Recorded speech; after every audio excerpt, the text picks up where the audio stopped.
Apakah udah kelihatan? Sudah nggak? Sudah kelihatan ya? Sudah Kak, kelihatan. Sudah kelihatan. Oke, untuk yang masih bingung mengenai metodologi penelitian itu biasanya metodologi penelitian itu dapat di semester 6 ke atas, 6, 7, 8 itu bagaimana cara menyusun skripsi dengan metode penelitian kuantitatif atau kualitatif. Ya, kuantitatif itu sifatnya nanti kakak akan jelaskan, dan kualitatif juga itu akan kakak jelaskan. Jadi ada perbedaannya ya. Jadi yang masih ngajukan judul, yang masih belum nyusun, kecuali yang sudah bab 1 ya dia udah jalan. Nah, yang masih ngajukan judul, yang belum punya judul, nah nanti harus ditentukan dulu nanti pengerjaan penelitian skripsinya itu menggunakan pendekatan metodologi kuantitatif atau kualitatif ya. Kakak jelaskan selanjutnya, ini adalah referensi bukunya kakak, buku pribadinya kakak yang kakak baca semua mengenai tentang metodologi penelitian ya, entah itu kuantitatif atau itu kualitatif. Kalau departemennya biasanya itu humaniora atau ilmu sosial dan politik, itu biasanya lebih suka membaca beberapa peneliti yang hebat seperti Miftah Toha, Molyong, seperti Burhan Bungin, itu buku-bukunya. Tapi kalau di ekonomi itu lebih cenderung ke biasanya Ferdinand Agusti, Sugiono, sama Ubar Silalahi, ada juga Ghazali, itu buku-buku yang merupakan dewa dari Fakultas Ekonomi. Kalau di Fakultas Kesehatan ya, keperawatan tadi ada dari Makassar ya, si Rara tadi ya, itu bukunya Nur Salam itu juga sebagai dewa biasanya di penyusunan skripsinya. Jadi ini adalah referensi bukunya kakak yang dimana kakak rangkum dengan sedemikian gampangnya, mudahnya agar bisa kalian pahami di next selanjutnya ya. Jadi perbedaan kualitatif dan kuantitatif itu dari struktur bab satunya itu semuanya hampir sama. Ini sebenarnya strukturnya tidak monoton seperti ini, cuman kakak ambilkan yang paling umum. Biasanya masing-masing kampus mempunyai masing-masing kampus itu mempunyai ini sendiri, struktur pedoman penulisannya sendiri-sendiri. Makanya nanti pada saat penyusunan skripsinya harus minta pedomannya dari kampus ya. Nah, di bab 1 baik itu kuantitatif maupun kualitatif itu ada latar belakang. Ini sudah pasti ya. Di sana dalam latar belakang itu metode penulisannya deduktif, ada statistik, ada Dasein and Dazolen, ada fenomena, dan ada penelitian terdahulu. Nanti kalau misalkan ada waktu, nanti ke depannya kakak akan membahas tentang mengulik bab 1 lebih detail lagi ya. Terus kalau misalkan ada pertanyaan mungkin bisa langsung ketik di ini ya, di chat ya. Nanti kakak berusaha untuk menjawab. Terus ada pembatasan masalah, ada perumusan masalah. Nah, bedanya kalau perumusan masalah di kuantitatif itu justru hipotesisnya ditaruh di sana. Kalau di kualitatif hanya masalahnya aja. Kakak ambil contoh pendidikan, ini banyak yang pendidikan ya. Kakak ambil contoh mungkin pendidikan PGSD tadi si Al-Fatia Amini. PGSD ya, benar ya? Ya. Saya ambil contoh misalkan dia kebanyakan kalau pendidikan PGSD itu pengambilannya adalah kualitatif. Tapi sebenarnya bisa juga kuantitatif. Mengapa dia ke kualitatif? Karena kebanyakan PGSD itu masuk ke lebih ke ranah ilmu sosial. Jadi fenomena sosial dalam dunia pendidikan. Saya ambil contoh di COVID ini banyak sekali pasti dari pendidikan tuh judulnya pasti masalah pandemi, pembelajaran di era pandemi, sistem pembelajaran atau mengasimilasi atau mengadopsi teknologi sebagai media pembelajaran. Itu pasti semua penelitiannya seperti itu. Ya. Jadi kalau misalkan dia kualitatif, ya langsung aja rumusan masalahnya adalah bagaimana implementasi media pembelajaran teknologi terhadap SD kelas sekian misalkan gitu kan. Terus tapi kalau di kuantitatif dia hipotesis, misalkan pengaruh pendampingan orang tua terhadap minat belajar siswa kelas 6. Itu bedanya. Jadi perumusan masalah itu selalu dinyatakan dengan tanda tanya atau kalimat nanya. Sedangkan di tujuan itu sama dengan perumusan masalah tapi dibuat dengan kalimat pernyataan. Saya ambil contoh, perumusan masalahnya adalah untuk mengetahui pendampingan, misalkan kualitatif, untuk mengetahui pendampingan orang tua kepada minat belajar mahasiswa, minat belajar siswa, misalkan kualitatif seperti itu. Terus di tujuannya adalah di perumusan masalahnya bagaimanakah pendampingan orang tua terhadap minat belajar siswa, tapi di tujuannya untuk mengetahui pendampingan. Jadi kalimat tanya dan kalimat pernyataan. Kalau perumusan masalahnya ada 3, tujuannya ada 3, hasil penelitiannya ada 3, dan pembahasannya ada 3. Nggak boleh nanti rumusan masalahnya 3, tujuannya 2, terus pembahasannya cuma 1. Ya, nggak sinkron seperti itu. Jadi yang saya warnakan warna ungu itu adalah kuantitatif, yang warna hitam adalah kualitatif. Kalau dia nggak ada warna ungunya, berarti kuantitatif sama kualitatif sama. Saya ambil contoh pembatasan masalah, latar belakang, sama manfaat penelitian ini di kuantitatif, baik di kualitatif maupun di kuantitatif sama. Hanya bedanya di penulisan perumusan masalah dan tujuannya. Ya, kakak lanjut ke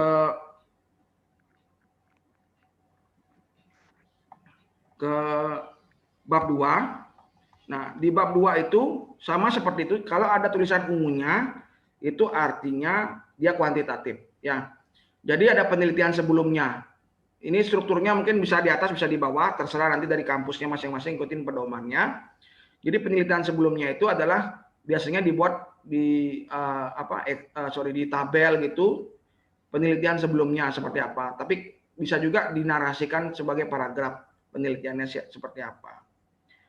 Nah, di tinjauan pustaka atau di landasan teorinya itu sebenarnya ada 3 harusnya, tapi kadang biasanya kalau di S1 tuh nggak terlalu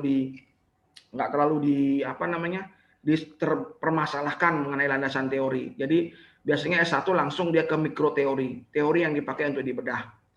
Tapi sejatinya dalam landasan teori itu kita harus menaruh 3 unsur teori, yaitu grand teori, middle range teori, dan mikro teori. Saya ambil contoh keperawatan ya, Rara ya. Sekarang kan lagi nyusun kan di bab 1 ya apa? Iya, Kak. Ya, itu kan keperawatan. Landasan teorinya grand teori, middle range teori, dan mikro teori. Grand teorinya apa? Kesehatan. Grand-nya paling besar, teori paling besarnya apa? Teori kesehatan. Jadi masuk ke middle range teori. Middle teorinya apa? Keperawatan itu apa? Mungkin kesehatan, masuk kesehatan publik, kesehatan masyarakat. Kesehatan masyarakat itu juga bisa jadi grand teori. Kesehatan masyarakat masuk ke dalam middle range teorinya apa? Pelayanan publik misalkan, kalau misalkan dia perawatnya di puskesmas atau di rumah sakit, mungkin masuk ke pelayanan publik. Itu middle range teorinya. Baru masuk ke mikro teorinya. Boleh saya tahu Rara judulnya apa?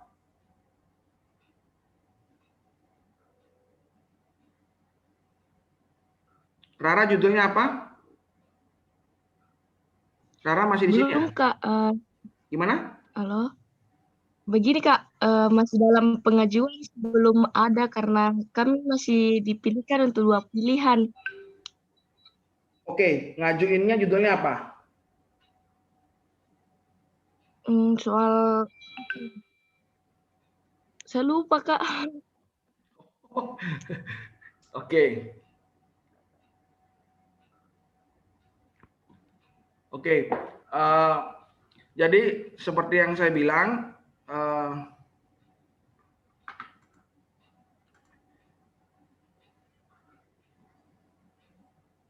Oke. Sorry. Ya, seperti saya bilang ada grand teori, middle range teori, sama micro teori. Micro teori adalah teori yang dipakai untuk membedah. Saya ambil contoh siapa? Siapa di sini yang lagi ngajukan judul atau judulnya udah di ACC? Yang ngajukan judul tapi ingat sama judulnya. Saya, Kak. Mia. Saya. Mia tadi belum dipanggil ya? Mia belum perkenalkan diri ya? Itu dong. Iya, Kak. Ya, Mia boleh perkenalkan diri? Perkenalkan, nama saya Mia dari UIN Malang, jurusan Teknik Arsitektur. Teknik Arsitektur. Arsitektur. Ya, semester berapa? 6, Kak. 6 ya. Oke, 6. judulnya apa? Perancangan pondok pesantren berbasis pertanian di daerah Malang. Perancangan pondok pesantren berbasis pertanian di daerah Malang. maksudnya berbasis pertanian itu jadi perancangan pondok pesantrennya itu ada sawahnya begitu atau ada kebunnya begitu ya? Iya, ada kebunnya, Kak. Oke. Berarti itu teorinya yang akan dimasukkan nanti perancangan pondok pesantren. Berarti perancangan pondok pesantren berdasarkan Oke. Grand teorinya itu nanti kan pasti mengenai tentang perancangan bangunan kan. Boleh pakai grand teori yang terbesar misalkan teori pembangunan. Itu grand teorinya. Biasanya dapat tuh teori pembangunan baru masuk ke middle range teorinya. Mungkin teori apa? Bisa dipakai teori perancangan bangunan atau teori arsitektur. Saya kurang apa namanya bisa memahami kalau masalah arsitektur ya. Baru masuklah ke mikro teorinya. Nah, itu metodenya seperti apa kalau perancangan itu? Berarti kan dia gambar ya, drawingnya dia. Skripsinya. Iya, Kak. Drawingnya. Kalau sekarang pakai AutoCAD. Pakai apa? Oh ya, AutoCAD ya. AutoCAD biasanya sama SketchUp atau Maya. Iya. Ya. Berarti dia skripsinya itu menghasilkan suatu gambar ya, drawing ya. Iya. Ya. Sama animasi. Ya, animasi 3D-nya itu ya, pakai SketchUp itu kan.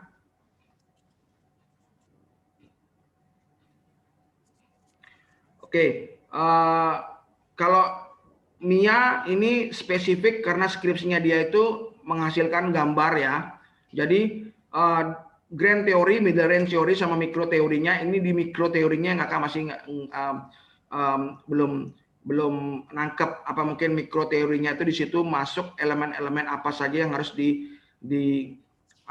dimasukkan dalam perancangan suatu bangunan. Nanti saran kakak untuk Mia itu perbanyak baca skripsi cutting atau artikel penelitian ya mengenai teknik arsitektur ya.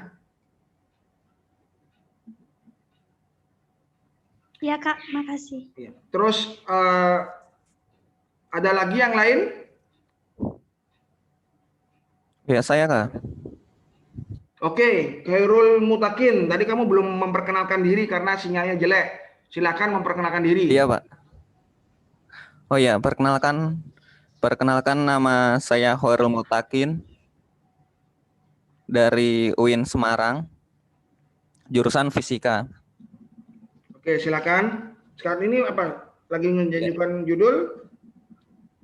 Ajuin buat proposal sih, Pak. Kalau judul sudah di ACC. Oke, ya silakan. Ya, judul saya itu rancang bangun alat praktikum penurunan suhu berbasis IoT. Jadi pakainya nanti Arduino, Kak. Arduino ya? Iya, Arduino ya. Tadi jurusan apa, sorry? Jurusan Fisika. Fisika murni. Oke, berarti buat sistem bukan buat sistem apa buat? Ya. program lah, buat program gitu ya. Nanti buat alat praktikum Pak. Oh ya, Nanti buat alat, yang sorry, bisa buat alat praktikum ya. Mm.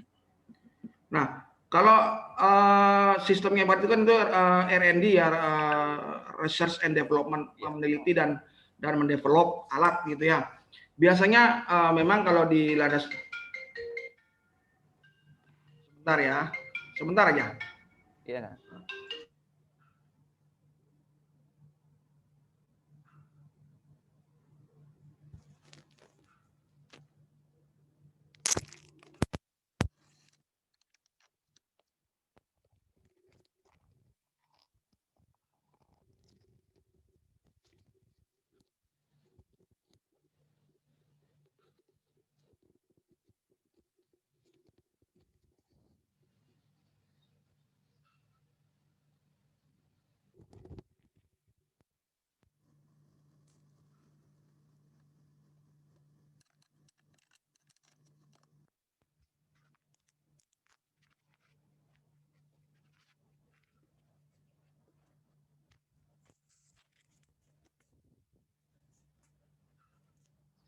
Oke, untuk Gerul ya, biasanya itu kalau di landasan teorinya biasanya dari grand teorinya apa, dari atas grand teorinya biasanya teori yang paling umum, maksudnya kalau misalkan fisika murni biasanya masuknya kemana, perancangan bangunan, mungkin teori perancangan bangunan mungkin, perancangan apa tadi, ya perancangan alat seperti itu ya.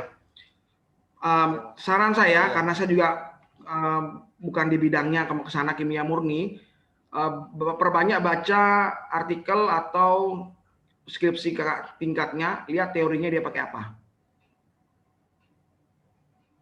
Lihat teorinya seperti apa, pakai teori itu. Karena kenapa? Dari landasan teori ini memang kakak bilang dia di S1 itu tidak terlalu saklek, bukan saklek bahasa, sorry, tidak terlalu gimana ya, strict, tidak terlalu strict banget harus pakai grand teori, middle range teori atau mikro teori, tidak strict banget di sana, di S1. Tapi strukturnya landasan teori seharusnya seperti ini, yang benar. Ya. Nah, kalau bedanya di kualitatif sama kuantitatif, kalau di kuantitatif landasan teorinya dia pasti ada variabel, dimensi, dan indikator. Itu udah wajib. Sedangkan di kualitatif tidak ada hubungan antar variabel dan hipotesis. Itu tidak ada di kualitatif. Yang ada di kuantitatif. Ya, Georulia nanti karena sifatnya run and develop, research and development, nanti dibaca perbanyak skripsi kakak tingkat atau artikel-artikelnya ya. Oke, kalau nggak ada kakak lanjut ke bab 3 ya. Iya kan.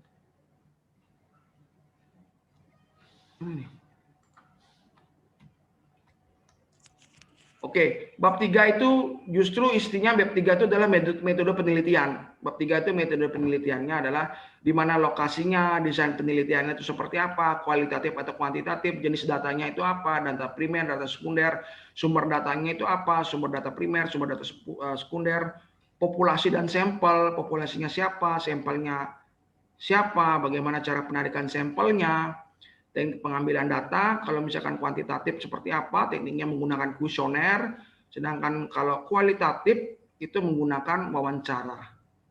Sedangkan teknik analisis datanya, kalau kuantitatif biasanya itu ke statistik, kalau kualitatif dia lebih ke triangulasi.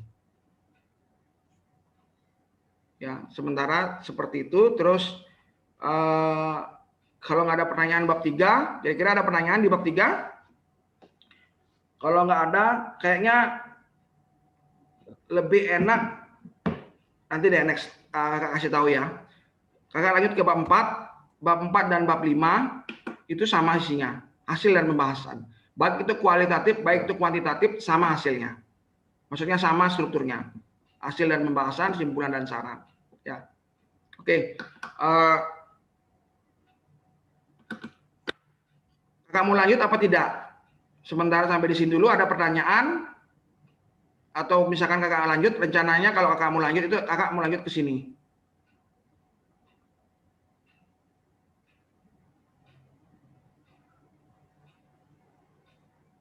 Apa dicukupkan dulu sampai di sini?